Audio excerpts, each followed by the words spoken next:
চোরের মতো বাড়ি বাড়ি ঢুকে যেভাবে কানে ফিসফিস করে তৃণমূলের বিরুদ্ধে বলার চেষ্টা করছো, মায়েরা চোরের মতো বাড়িতে বেঁধে রেখে পিঠের চামড়া জানা নিয়ে দিবে।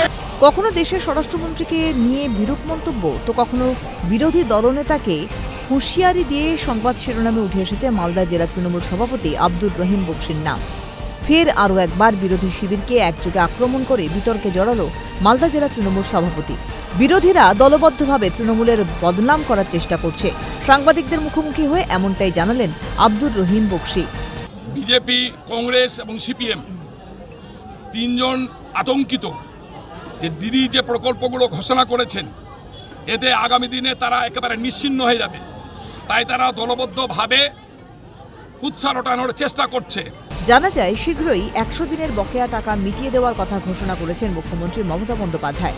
এরপরেই তৃণমূলের তরফে বিভিন্ন জায়গায় পথসভা করা হয় এবং জানানো হয় ক্যাম্পের মাধ্যমে প্রাপ্য বকেয়া টাকা মিটিয়ে দেওয়া হবে।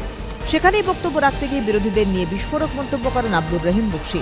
ঘটনায় তীব্র কটাক্ষ করেছে বিজেপি এবং সিপিএম। বিভ্রান্তির কোনো ব্যাপার নাই, যে সত্যটা সেটা মানুষের কাছে প্রচার করা হচ্ছে এবং এইটা যদি হয়, যদি বিত্তশালীরা, চাকরি করা মানুষরা এই টাকা পান, তাহলে সাধারণ মানুষের ক্ষোভ গিয়ে তৃণমূলের উপরেই পড়বে। 100 দিনের কাজের টাকায় যে বিপুল পরিমাণ দুর্নীতি, তা তৃণমূলেরই মধ্যে একটা ক্ষুদ্র অংশ আছে যারা এর ভাগ পায় না।